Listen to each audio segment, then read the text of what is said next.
Make sure everybody's on. Had to get YouTube back. But tonight we're getting into where you guys may be at. You guys may be ready to move abroad, but there's some questions you may need to ask yourself. Some of the things that are directly on the forefront is, are you ready? Because what you are dealing with is outrageous. Obviously, if you've been at work, you may have not have known, but there are some interesting things that have happened in the afternoon in America, and the internet is having different reactions. Somebody uh, is no longer here, and you guys are in this scenario where, take the person out. Someone on X said, we interrupt this incident to at a college to go to a incident at a high school. And I thought that was the craziest thing because, despite the person or whatever, um, that is a reality where there are so many mass incidents in the United States that it's not like a scenario of, okay, well, maybe this isn't something that's going to happen. No, it's going to happen. And apparently, I think right before I got on, I saw that they are going to be flying flags at half mast for this gentleman. Um, you may be ready to leave. These things are continuously getting more interesting. I don't know what is going to be the straw that breaks the camel that is used back. But what I am seeing is definitely more reasons why people are actively looking to leave. I don't know what is going to end up being the ultimate reason. However, today's incidents or what normally goes on if you're just in America, these things may be part of the reason why we're looking to get out of there. It's consistent cycle of news. We used to be in this scenario where if something happened, we weren't able to see it. We weren't able to see it so immediately, unfiltered, unedited. The news would say we have a graphic video coming on from the scene. Viewers be warned. However, that didn't even happen today. I've seen things just in today where I'm like, man, no matter who it is, don't nobody want to see all that. And it's just America is doing its best to desensitize you from the norms of where you guys are. So what you're seeing right now is consistent desensitization. So when I consider some things that you need to ask yourself when putting on the table for you, in your life, your family's life, your potential future, what are you ready to go from? Is it this? Is it something else? Is it a culmination of things? If you guys are new here, my name is RJ. I've been living abroad for the last 3 years, so my bad for just jumping in because obviously it's definitely time to get on because there were so many things going on. But my name is RJ. Created this platform so you guys that are looking to move abroad had somewhere to land. When I left 3 years ago, I did not have anywhere to land. I had to figure it all out by myself and was able to compile over the last 3 years a way for somebody that is still stuck in America to be able to follow a path, follow experts, not just me, just it's other people that we, work with to be able to help shape your move abroad so you don't just start from TikTok and that's all you got. Well, they told me on TikTok. We want to make certain that you guys have somewhere to go to, whether it's one country or another country. Some of these things are foundational, but some of them do get nuanced down here. So the nice conversation is around what do you need to ask yourself? So I tell people when asking yourself, why am I moving abroad or what should I do before I actually go move abroad? You have to realize that you are in a position where there is no blueprint or there wasn't a blueprint. No matter what you went through from an educational perspective, the blueprint of leaving America and leaving what you're seeing all on your TVs and on your Twitter feeds or whatever way you consume media, even the news. These things are Very valuable when you consider it's like you are actively tired and fed up. But what are you tired and fed up? Is it just this? You guys need to ask yourself this. And I put a lot of onus back on you because you are you. I'm me. I left because of my reasons. Maybe you or my reasons will overlap, but oftentimes your reasons may have other reasons. I don't have children. I don't have a pet. These things are all relative to the person that they are. So a lot of our conversations are questions back to you with no answers needed for me. They're for you to help prepare yourself in this move, how to do so. Be somebody that at least when you get off of this conversation and you decide after all your research, we can meet you somewhere. We can actually help you and guide you all the way through. So you got to really like consider one of the first questions that is like, what am I leaving? Is it today? Is it what you just saw today when it's just like enough is enough? They went from a college to a high school. There were two incidents at the same time. And what happens after this, considering the polarizing figure that is no longer here, considering what was said, considering how it is being spun right now? Many people may be running from that. We talked about that yesterday, though, that running from something. It is not always good to just run and leave and not actually have any value of where you're actually looking to go. I get it. I keep telling y'all. I understand. What you've seen today, it gets oppressive. It feel like you're being desensitized to something that you should have a reaction to, or depending on who you are, because that particular individual, you guys, some people may not have a reaction that you would, but there are plenty of people that are going to be upset. Yet, never mind who it is and what it was, it's the fact that in America, it's common to see these things. These things aren't the first time, and it's not going to be the last time. And these things, when you get into the list of things that you're looking to get rid of or at least leave behind in America, you have to really realistically frame these as overworked and overwhelmed. You probably just getting home just to sit down and sit on the couch. Cool. But realistically, you have to understand that you don't have the time to plan your move in your head. So I tell you guys, one of the first things to do if you are literally considering moving abroad, you need to write it down. I don't care. Listen, sometimes your parents give you great stuff. Sometimes your parents give you not so great stuff. I have no idea who your parents are, but my dad told me, he said, write it down. I always was weirded out by that. Like, why are you writing so much down? He was like, if I don't put this down, I'm going to forget. I got 1,000 things going on. How I'm going to remember everything. And he used to get very specific about, not used to, he still does this. I'm going to the barbershop today. And it's just like, I have adopted that just because I have so much to do. So when you talk about moving abroad, you have so much to do. How can you take this task on without some where to reference, some point of reference, some understanding of what you are actually leaving? Because when you look at it and it comes out of your head, you actually look at it on a piece of paper and you say, these are all the things that I'm leaving. How overwhelming can that list be? Because you probably had it in your head and it was down to five or maybe even 10 things you can name off your head. But when it gets down to 15 and 20 and 25, and you look at all of these things that you're just like, I got a feeling that this isn't normal. So I ask you, what are your whys? Because the first thing you guys have to do is understand your whys are going to be important. Why am I leaving? But conversely, you also need to know what you're looking for.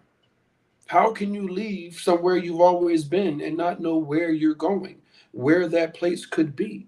You guys have the internet, the power of the internet. You're watching me on the internet. Use it wisely.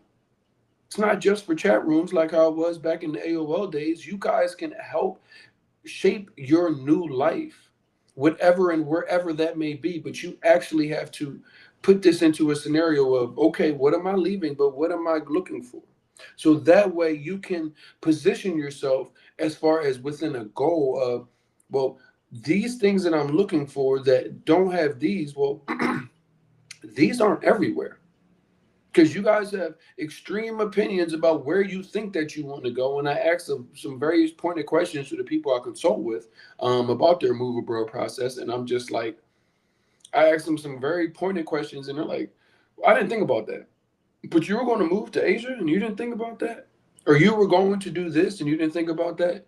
But I get it because we are overwhelmed. So, number one, please, these things are going to be important. Don't be afraid today to even write it down as I'm telling you. But know your whys. Know your whys. Why I'm leaving and know what you're looking for. That is one of the biggest things that can help you understand where you're going, frame your mindset to get even into the second thing that you need to consider. Because the second thing you need to consider when framing your mindset of what you're looking to leave and what you're looking for is realistically like, are you ready to get what you're asking for? Now, I'm not a big on person on, box religion or anything, but one of the things I do remember from growing up, people used to say, are you ready for what it is that you prayed for? Now, you don't have to be a religious person to understand that. Are you ready for what it is that you asked for? Well, I want to leave America. Do you? Are you going to take it with you? Are you emotionally ready to leave the comfort of where you are and the things that you've actually been seeing all of your life to go to another place? No matter what, even if they speak English there, that's not America. You guys are so ready to leave America, but haven't even asked yourself, are you ready to actually be in another place? Actually get localized to customs, to language, to dress. So many people tell me, well, I'm not going to a place I can't wear my Louis Vuitton bag. I remember taking a boat out. Now, it was a Cartagena, so the boats are rented 9 to 5. And you got to get on the boat like 8:15, 8:30, probably 8:30 or whatever, right? So, I'm getting all the people on the boat, and I see this woman and she's got a carry-on. And we're going on a boat. She got a carry-on. Not only is it like a carry-on, it's not like a regular bag, it's like a Louis Vuitton bag. And I'm like, where are you going with the Louis Vuitton bag, man? What could possibly be that important? And what do you think you're going to do on this boat in the middle of the water with no internet service? Like, but it was, I have, maybe it was work, sure, but it's a Saturday or whatever day it was, but we're also in the middle of the water, so you're not going to get any work done. And it's just like, I've been in scenarios where people are like, well, if I can't wear my designer, then I don't want to be there. You want to be Louis Vuitton Don? I mean, what are you willing to emotionally like give up? Because y'all think that it's like, oh, well, I'm not willing to give up certain luxuries in my life. Listen, let me tell you something. I can't speak for everywhere, but I've lived in Medellin for 3 years, and I will tell you this. They have everything that they have in the United States that you actually need, but it's all way better than what it is that we have in the United States. And it's way cheaper than what it is that we're paying for. So you guys' version of luxury, and you guys have been not spoiled, but sullied by the third world thing. You guys don't realize that these places that many are going to, they're doing fine without y'all. But you can't bring America there with you to think that you're going to be in a scenario to actually be successful with this move abroad thing. So emotionally, you have to know what it is that you are leaving and know what you're looking for, but understand that Narnia don't exist. The perfect place doesn't exist. What are you willing to say? Well, you know what, America, I got this, and here I don't have to deal with this, but I might have to deal with this. But I'm cool with that. Versus you trying to shove a square peg into a round hole and being like, why isn't America fitting right here? Why isn't my American thought process fitting right here? And it's like you weren't ready to leave the U.S. These are for where you are right now, on your couch, on the way home from work, sitting in your car, listening to this. This is for where you are now, considering all of the things, not only today, but what you've seen before today, that it might have already led you down that path. Never mind what comes after today that none of us know. But it's understanding that you have to be ready to leave it, and not just, I wouldn't say not just the bad things. Some of you things that you guys are think like, some things don't exist in other places. Something as small as like, and you ask for something and don't realize that it is bad for you. and you go somewhere asking, and I'm a guilty person of this. Something that's simple, super simple. Now I know how to cook, but one of the things that I do not know, like I just stay away from it. Like I can cook everything else around it. Rice kicks my ass. I just don't know why. I need to get a rice cooker, but that's neither here nor there. But you know those little bagged rices you can make like real quick, like get them from the grocery store. I came to Colombia, like, where the rice at? Like, nah, not that big ass thing of white rice, like, you got like Mexican rice, certain other rice. And they're like, we don't have that, bro. Like, we don't have that. And I'm like, why don't y'all have that? And then I'm like, because what are you asking for? Like, why would you ask for like pre-made rice with preserved seasonings in them to make the rice spectacular? But I can't. I brought that with me, and it's something as small as rice. But it's like these things get so much more elevated when you get abroad that you can be as small as rice and so many other things that people are looking in and being like, "Well, where is it at?" And I'm like, "What are you talking about? You weren't ready to leave, huh? You wanted it to be there. You weren't ready to get rid of some of the stuff and realize that the way you may have been living." Not only was it not conducive to you, it's actually not conducive to anybody's positive mindset, positive physical health. Think about all of the things that have been rolled out in the last just week. Healthcare rising, like these things. I saw something today, some guy, regular job, had a hernia. Long story short, they charged about $70,000, and they were like, "Yeah, you can go to Mexico, it's like $1,000." Like, but first world, am I right? America. So we get into this stuff because it's just like y'all don't know where to start. We're only on number two. Now, one thing I tell you guys is I always talk to us, my community. If you happen to be not from my community directly, and I'm talking about us black folks, that's cool. But I'm specifically talking to black folks in a way where we can understand because what we don't understand is this. I would say the average person in America feels like America is like, I'm an American. I'm an American. I'm an American.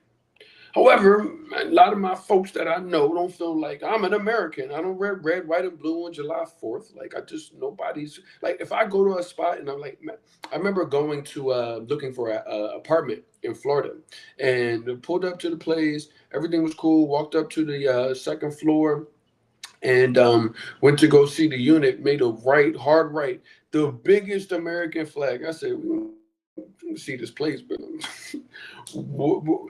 is Captain America living next to me? So these things, when we talk about moving abroad, it's just like we aren't really given certain privileges in America, so we don't really understand certain things from a global perspective. And Americans don't understand things from a global perspective, less black, white, whatever, unless they came from somewhere else. But with black folks, we're not really in a scenario where we're looking at things and we're going to be like, well, somebody's going to see me and be like, "There's an American."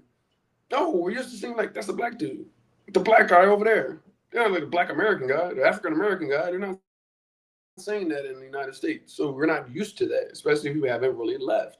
But when you get abroad, it's like one of the biggest mindset shifts that you really have to go through is, "Hey, bro, you're an American."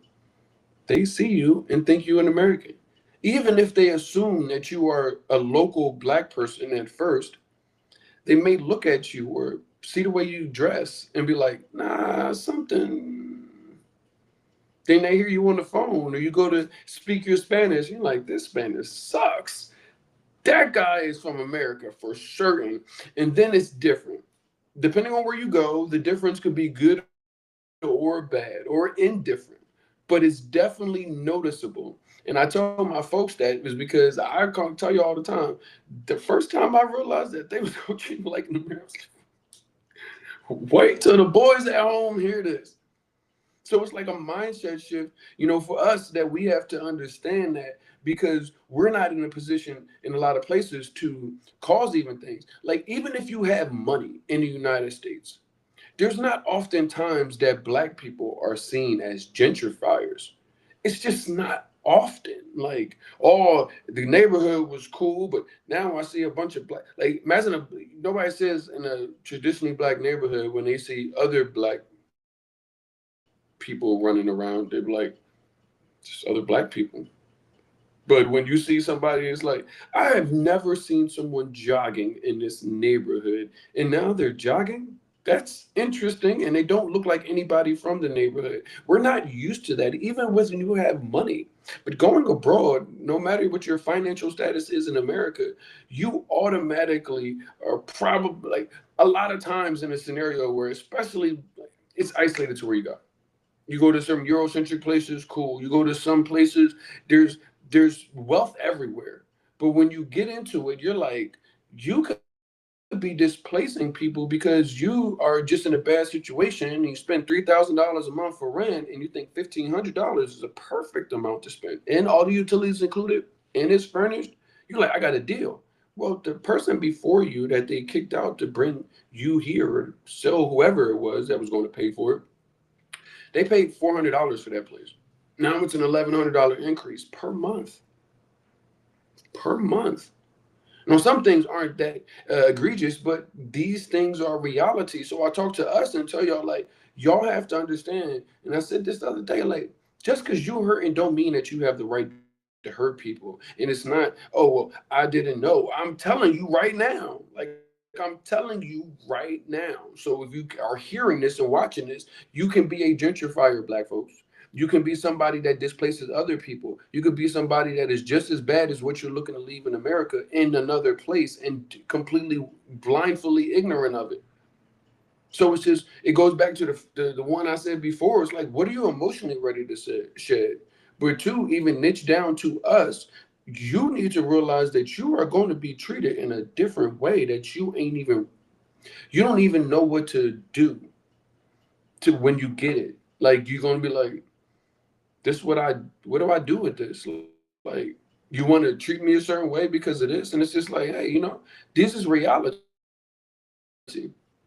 Because you guys are like running on these social media platforms and watching all of the viral videos and everything and basing a lot of where you're thinking to go off of what you see. And I get it. It makes a lot of sense.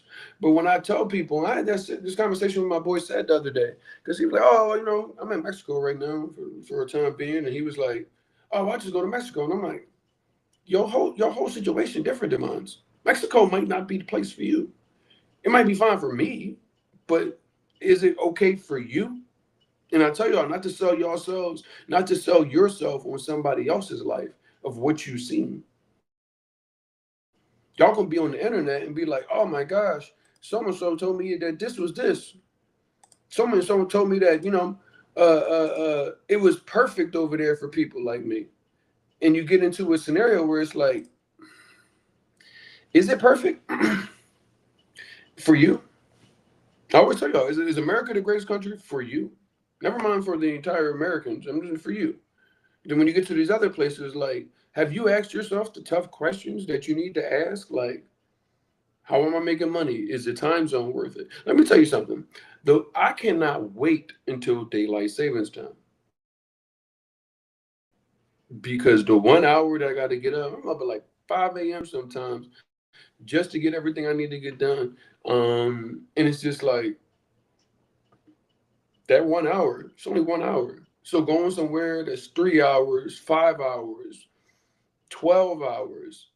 Are you realistically asking yourself what that looks like to have a normal life, or are you just sold and told because you're ready to leave the United States, and you also are in the scenario where it's just it sounds good, and some of y'all haven't even traveled like anywhere. Like, maybe you traveled around the United States but haven't really you just got your passport, and it's like, well, where do I go? Well, my best advice is not to leave yet. My best advice is to start like start traveling. Like, if you have a lot of y'all don't have remote jobs, so y'all are calling me asking me where do I get a job from abroad, and it's like it don't really work like that. But if you are in a scenario right now and you have a remote job and but you just haven't traveled, and you can travel, don't go somewhere and they're gonna fire you trying to work over in Mexico or Panama, whatever the case is. But like somebody with none of these restrictions and they can go work, just go see. There's no reason for you to go sell everything. Like, you might not like it. I can't tell you that you are going to like everything I like. I can only give you my perspective. I bring on 1,000 other people so you can get their perspective. So many people are enjoying themselves abroad, but you might not like it. But at least you know, and at least you didn't sell everything that you own.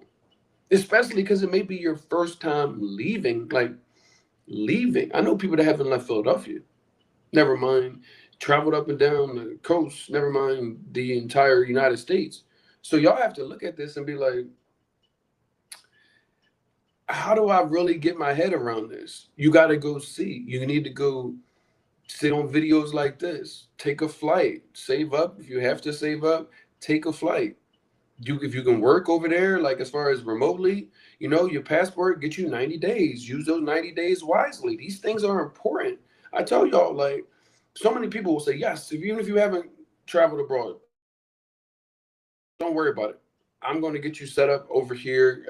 That's a money play. I would rather you and anybody that goes to move abroad have a good time than position myself in a scenario where I'm going to just take your money. And if you have a good time or not, that's not my concern. No, I understand how important this is for people that look like me. Never mind anybody else that is in a position to like realize that America is not what it's selling. But I take a lot of I look at it in a way where you can't play with this. That's why I put there's so much ownership in asking you guys these questions that you need to ask yourself. Because if you don't really have any understanding of where you're going, I would not tell you to go sell all your stuff and move to Mexico. You've never been there. And Mexico is an entire country. Y'all see Mexico City, y'all see Playa del Carmen, y'all see Merida. I've had people are in Oaxaca now. What's good for you? How can you know? You can only do so much online research. You can only watch so many videos before you say, okay, I'm stimulated to at least go to at least one of these places and just see. And then you're going to have an opinion to be able to say, okay, well, I did the research, so I came here prepared. And yeah, this was fun, but I don't know if I could do this every day. Aren't you glad you didn't sell all your stuff, and move right there based off of what you were sold for that be the first place? Now, it could go the opposite, and you say, this was exactly what I was looking for. This is exactly what I want. Good. But you still have flexibility. Should it not go the right way? You guys can't think that everything is going to go 100% the way that you have designed it to. So when you talk about what do you do if you haven't traveled much, start. Don't go sell all your stuff before you actually start traveling.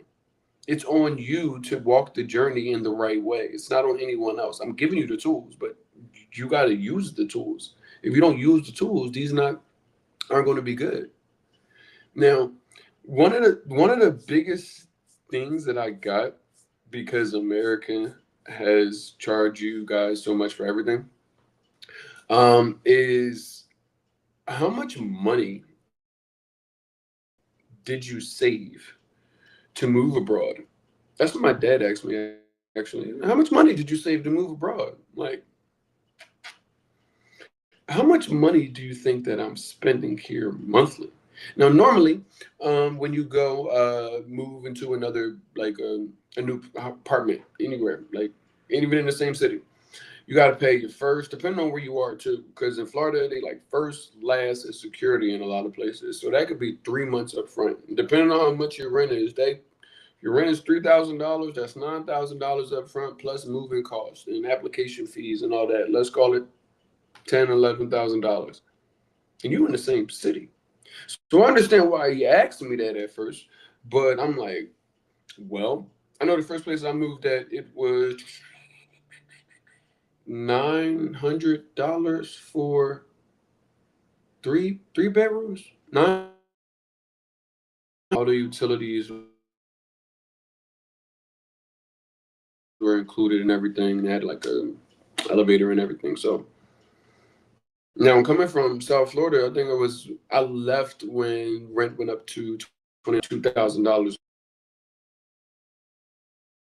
off. I mean, I think it was at like 25, and they went up $400 or something like that. And it was just like, alrighty, what are we doing here?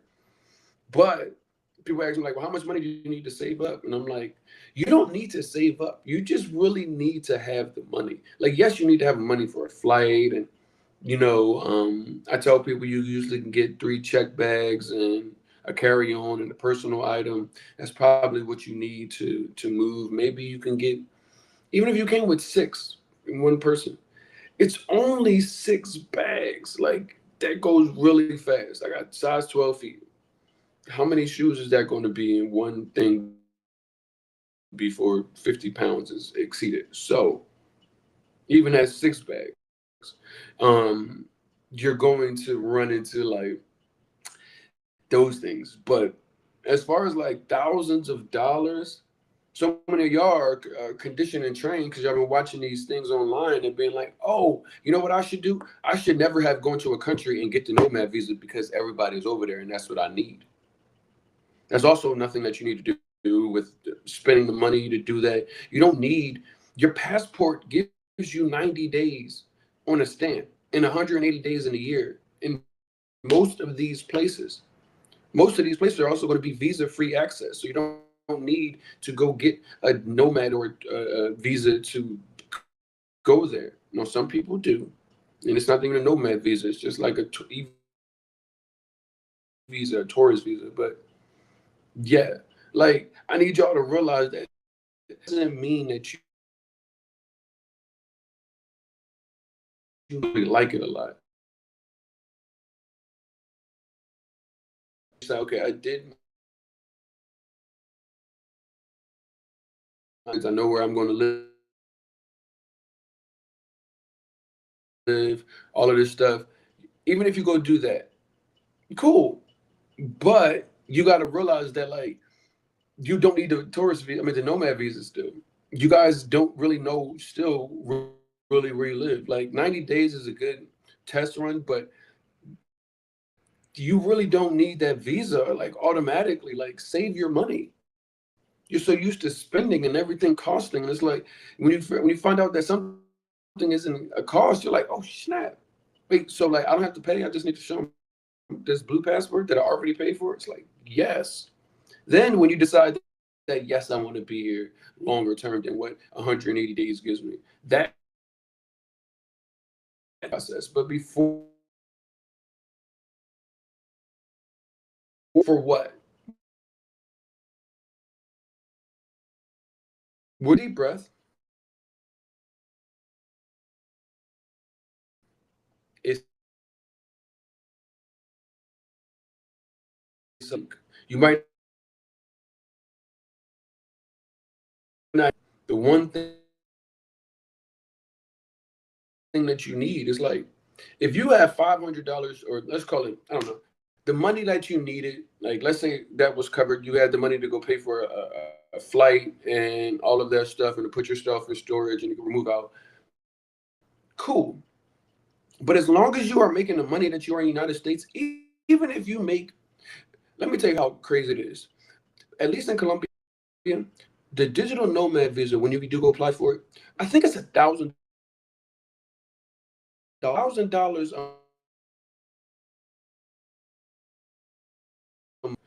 a thousand eat, live and eat a month. Even the people 100% homeless. In the United States,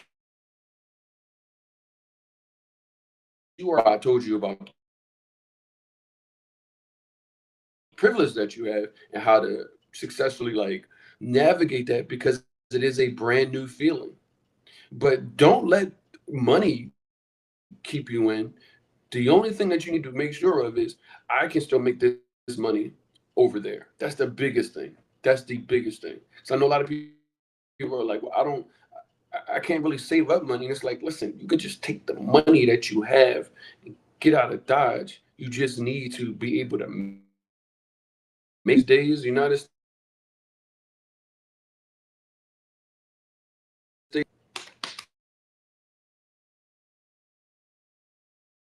one of the big, you know, like no, it doesn't. You have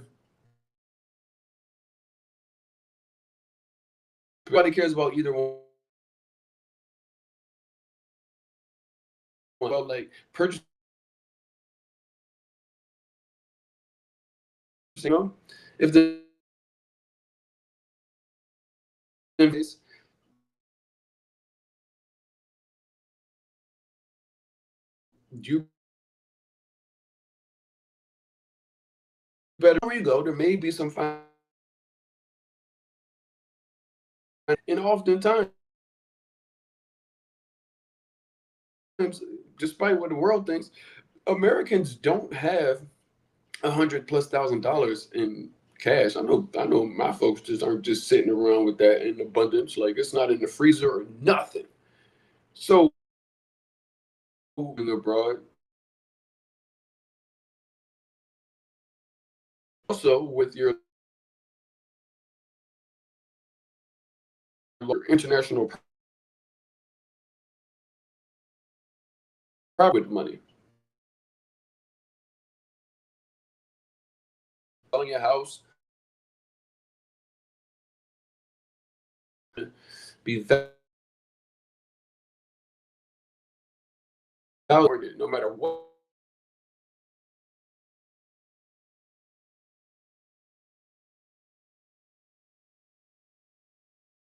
it is. Then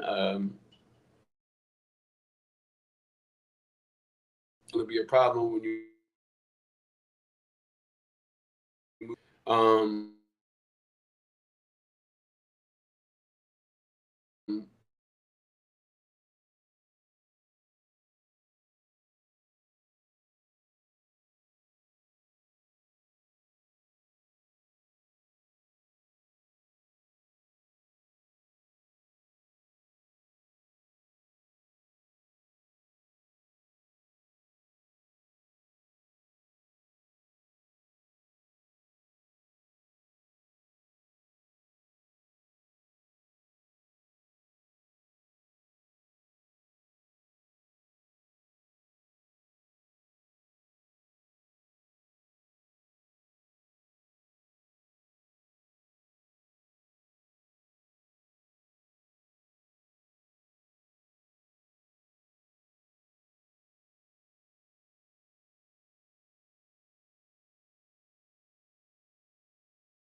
realistically more so like just like a root canal. Where how many of my homies is missing side teeth? Like in serio, like not even people I know, just people in general. Like you can't. Oh, I can't afford a root canal, so I just had to get it taken out. Now you're missing teeth. Like these things can cost thousands and thousands of dollars in the United States, even if you pay for monthly health care. So what do you do? These things abroad, and good thing is, this is not something often that you have to worry about. The healthcare and the people that have access to healthcare are way more abundant than what we're given in the United States. The entire experience is different. But you guys have to be very specific about what ailments that you may have, pre-existing conditions, because not everywhere is set up.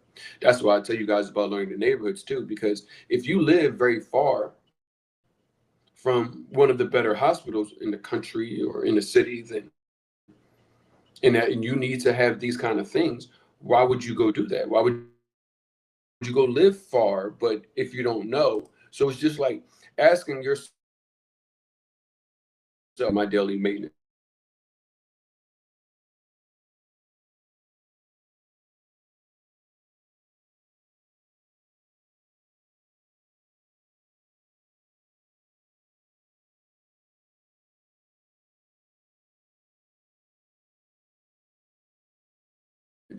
but if you do, you do need to look at to get access to it. Now we pay